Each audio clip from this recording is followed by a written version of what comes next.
Ulloa, present. Vice Chairperson Harshdeep Nanda, Present. sorry. Present. Commissioner Henry Yee. Present. Secretary Angela Bianchini. Present. Okay, so if we'll all stand to recite the Pledge of Allegiance.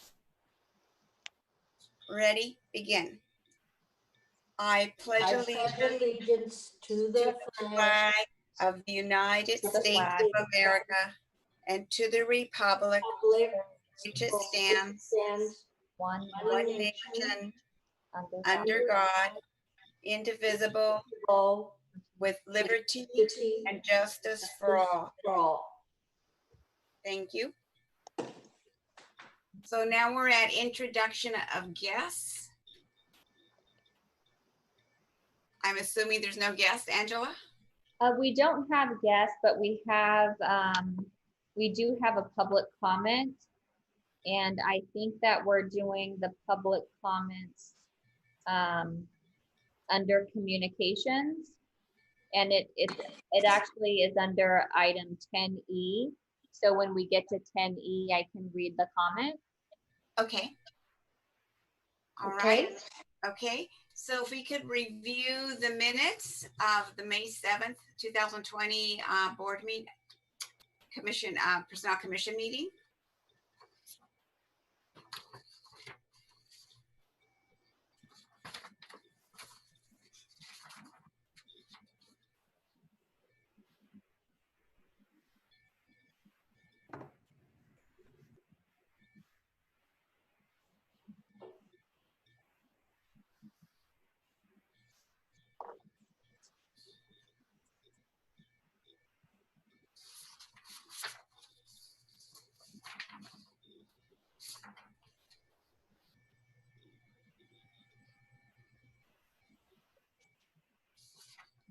All right, motion to approve the minutes from the May 7th, 2020 meeting. I second the motion. Okay, all in favor of approving the motion of approving the minutes of the May 7th, 2020 meeting? Aye. Aye. Aye. Motion passed. Okay, so now we need to approve our agenda.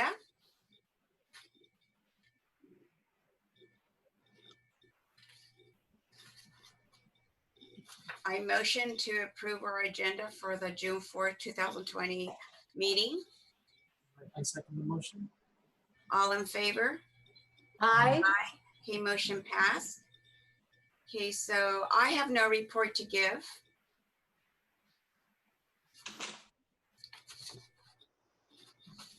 So now we're on to the secretary's report.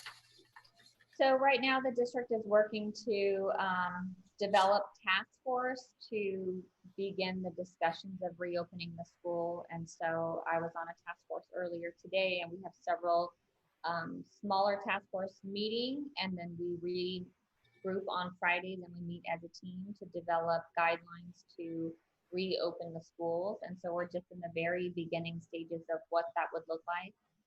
Previous to these meetings, we've been working on task force to close down the school year and what that would look like in terms of folks coming back in, cleaning up their classrooms, and custodians going in and cleaning up, and how that would all look. And now we are moving on to the reopening of school. We haven't got very far. Today was my first task force meeting. We are also in the process of bringing back some of our displaced staff who were laid off back in April, and we have over 20 CSEA members who have been restored back to vacancies or to folks who are leaving. So as soon as folks leave, we're able to call someone back in to claim those vacancies. The other thing that we've done is we have stopped posting CSEA positions outside to external candidates, and we've started posting all of our positions to internal candidates as well, in the hope that as folks promote or move into other positions, this creates vacancies within the organization, and that we can bring back our displaced staff. So that's something new that we've been doing, and we'll continue to do that until we reach a point where we could not find a qualified person to fill a position. That's pretty much what's been keeping us busy. Angela, how many staff have been displaced? I believe we have over 80 staff who were displaced between CSEA and SEIU. I'm trying to find that number here, but it's about 80 displaced employees. So the 20 that were restored, was that out of the 80 or is that? Yes, that was out of that number. Okay. Okay, thank you. Okay, so we'll go on to new business.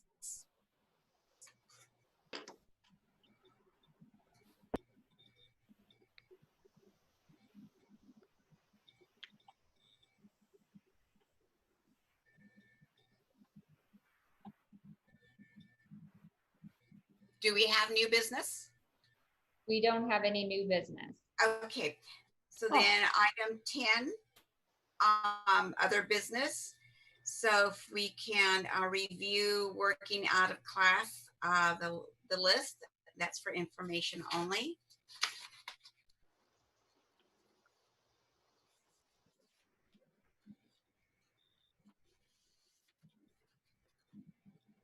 Are there any questions? No, none here. Okay, then we need to approve item 10B eligibility list. It'd be list number 1 for a payroll technician, list number 2 personnel technician, list 3 staff secretary 3. So if you'd like to review the list.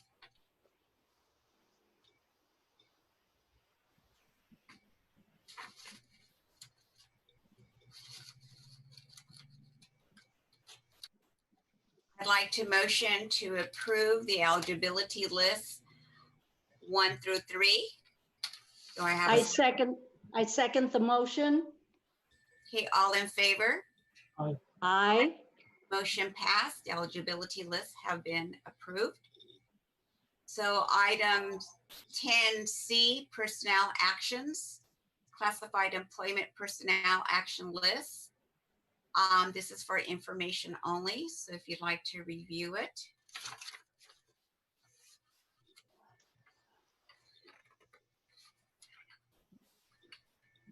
And also the recruitment report.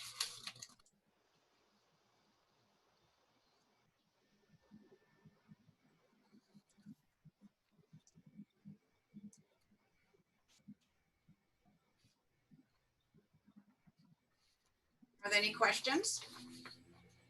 No questions here. Okay, so then we're moving on to reviewing employee ID 1704 evaluation rating, and this is for information. Did you want me to read the CSEA article, Angela, or you'll read it? I can read it. Okay. So we've never seen this come across, but in the CSEA Article 7.5, it does indicate that any member who is dissatisfied with the performance rating he or she has received may write a letter of response to be attached to the evaluation of the supervisor. Any employee who is dissatisfied with the performance rating has received may request in writing review of the rating by the Personnel Commission. This request shall be forwarded to the Personnel Commission not to arrive later than 15 days of the performance rating conference with the supervisor. So the CSEA evaluations are always due May 1st, and they are due between February 1st and May 1st. And employees can always submit a written response to be attached to their evaluation. What this article is indicating is that the employee can send you a request to review the rating, the overall rating. So on every evaluation is an overall rating. And if you look at that last page of your packet, you'll see that the overall rating is split between exceed standards and outstanding. And so what I'll do is just read this employee's comment to you. And it says, hello, Personnel Commission. Hope you are well. I am dissatisfied with my evaluation of April 24, 2020, and would like to request a review of the rating by the Personnel Commission for item 7.5 of the CSEA contract. I have worked for FUSD for 10 years and have consistently received ratings of outstanding on my evaluations until this year when I received exceed standards / outstanding. What changed? Did I fall down in quality of work I do? Am I doing less? Has my appearance slipped? No, in fact, I'm doing work above my pay grade in this area, and I'm doing all of the duties of career college specialist as well as additional tasks of processing work permits, traditionally done by certificated members, administering national merit scholarship, historically done by an administrator, sitting on an advisory board for the University of Stockton, and initiating administrating 10 never before offered scholarships from our parent group. In addition to COVID-19, I am now processing work permits for all FUSD high school students. So what has changed? Well, I have always been evaluated by immediate supervisor, the principal. This is per CSEA contract. This time I was evaluated not only by someone other than my immediate supervisor, but also by someone who had just recently joined Mission San Jose High School and is new to being in management, having been a home ec teacher up until last school year. This person has no clue what I do and hasn't worked with me at all. She has only been here for a fraction of the time that the 2-year evaluation covers. How can that happen? My evaluation should have been written by my former principal. Because he was my immediate supervisor for the majority of that time, or at very least my current principal who is familiar with my work. I am happy to be serving the students in Mission San Jose as well as the entire district. I love my job, but I deserve the recognition of the outstanding work that I do and shouldn't be knocked down just because an inexperienced administrator doesn't feel comfortable giving an outstanding is demoralizing. Thanks for listening, and please consider my changing my overall rating of the current 2-year evaluation to outstanding. I will just comment that it's a 1-year evaluation. It shouldn't be a 2-year unless this person is on an alternate year schedule. And also, I don't know that you all can change the evaluation rating, but you can certainly comment. Angela, what is the role, or what's the position that this employee is in? This person is a career college specialist. I have a comment. She was referring back to former evaluations where it's always been outstanding. But Right. the purpose of the evaluation is to do the every year evaluation or every other year, depending where you're at. It may change. Circumstances may change. So that's the whole idea of the evaluation. Doesn't mean you're always going to get an outstanding.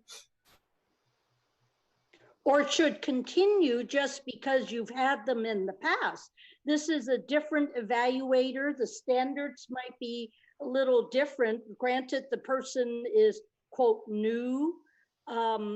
Did the evaluator come on board within this school year? Did she have another supervisor part of this school year? I'm just. Let me see if I can answer that right now. Okay.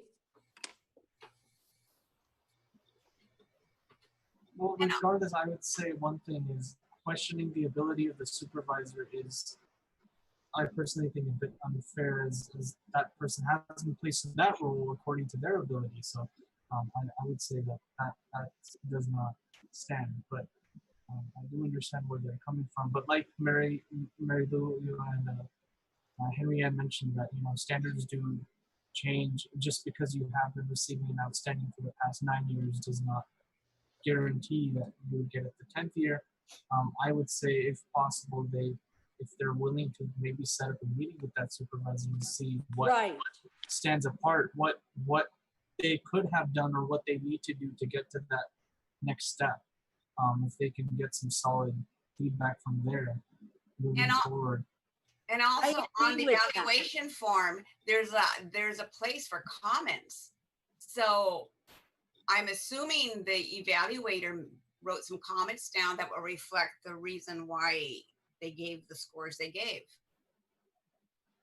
Yes, there are comments. I did not include the comments since the article indicates that the Personnel Commission could review the rating. That's right. Oh, So Angela, in your judgment, since you can read, you can see the comments, do the comments reflect the ratings that this person received? Well, I mean, I think the rating from my perspective, outstanding, is a great rating.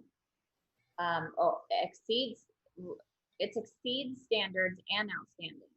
And to Yes, me, right. I think that's a great rating. The other ratings are satisfactory, needs improvement, and unsatisfactory. So when we look at those, I think this is an exceptional evaluation. that's how I see it. Under Right. standards, she got 20 checks.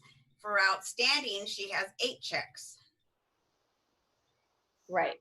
Regardless, I do have a question for the supervisor. Are they able to mark 2 different ratings for the overall work? Is that an option, or is that something that they need to fix? I haven't seen that before. I think initially what happened was there may have been a rating given, and then there was some discussion between a supervisor and employee, and then there was a re-rating. And looking at the comments are positive.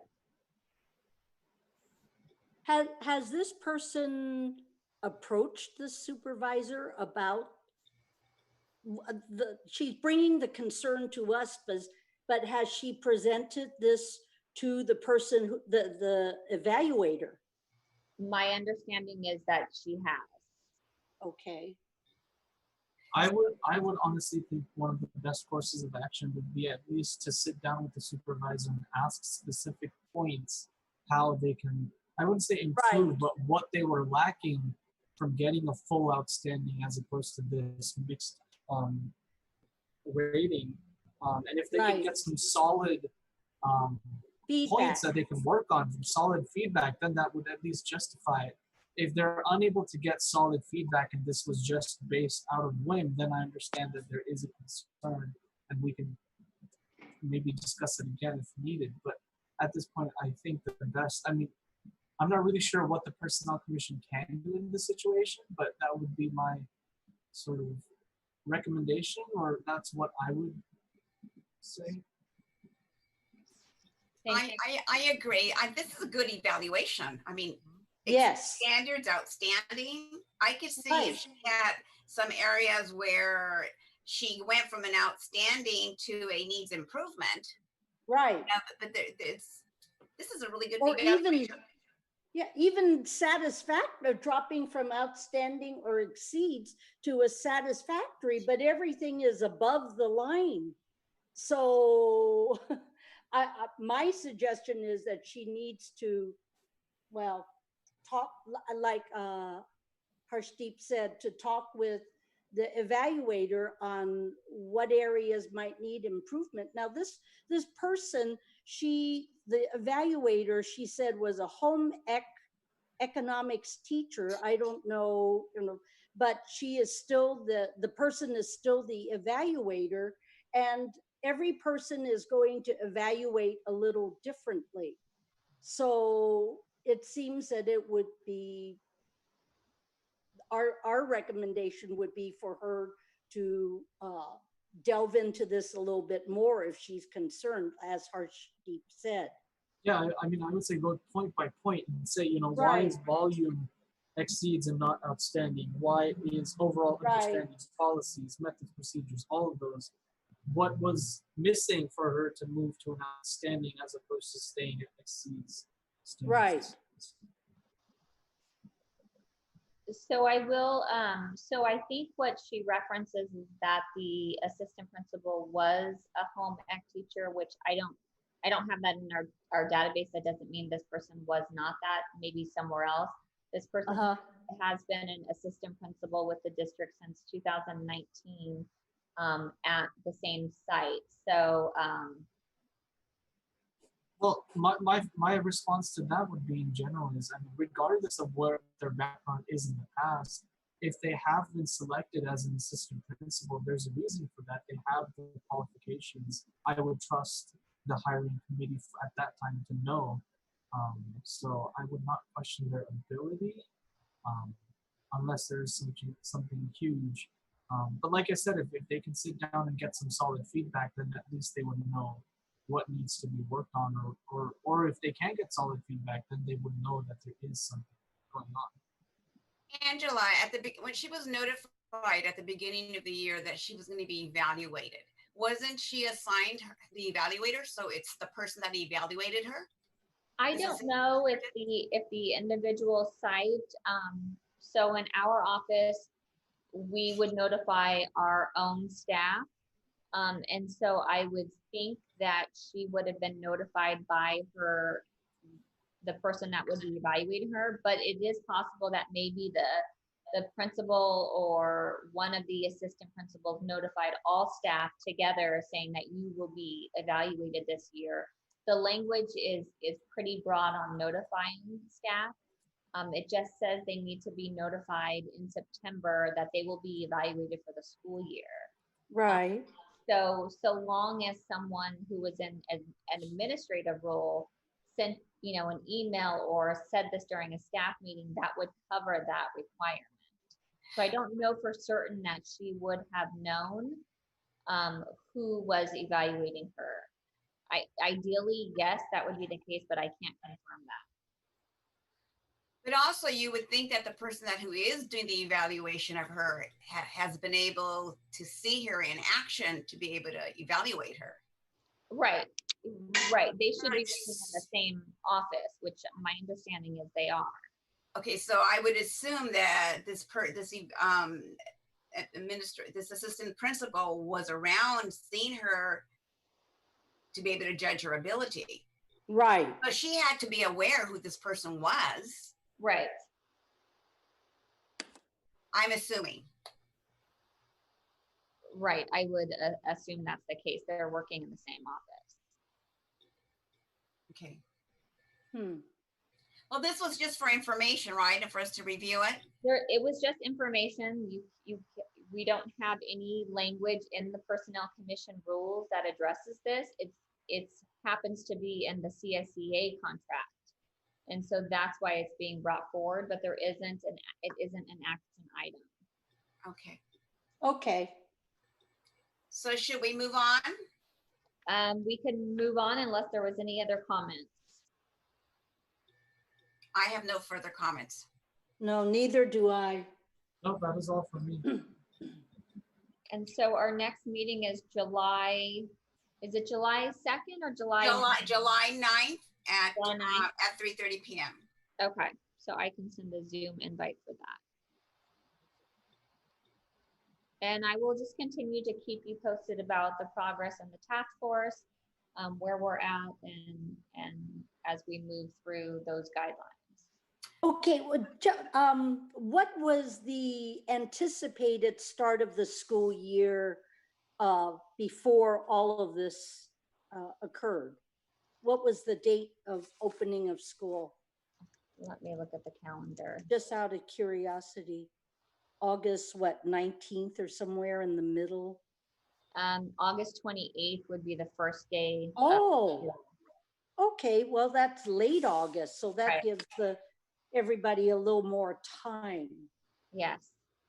Okay. So we're assuming the schools will be ready. So we're not, we haven't, I know some other districts have developed an earlier start date. We haven't done that. I think we're leaving our start date as is. I think what we're trying to determine right now is, will we go back to a traditional model? And if so, what would that look like? Would we do a hybrid model, or would we continue to go virtual, and what all three of those scenarios would look like? and Hmm. what that would entail in terms of safety for staff and students. How would our workplace look with our plexiglass? How would the schedules look? Would we have an A/B schedule for staff or for students? So just running through the various scenarios and just trying to, I think the first thing we need to determine is what model we're going to use. But right now we're just in a brainstorming session in terms of how each one of those models could affect the school and the operations of the district. Right. Hmm. Thank you, Angela. Well, I'd Yeah. like to adjourn this meeting at 3:59 p.m. Okay. We will see you all back in July. I will continue to send you any information that I get. I think I just sent you something recently, just as informational, and I figured I would just continue to do that to keep you all on the loop and what's going on around the district. Yes, that was helpful getting that flyer. Okay, good. And is Like that the sent newsletter? out- It was The nice. newsletter, right? Yeah. And that's a FUS monthly. dispatch. Yeah. That's playful. I like it. Okay, thank you. Okay. Okay. Have a Thank good Thank you. you, Angela. Thank you, Alice. Take care. Take care. Yeah. Bye-bye. Take care. Thank you. Um, Bye. Bye-bye.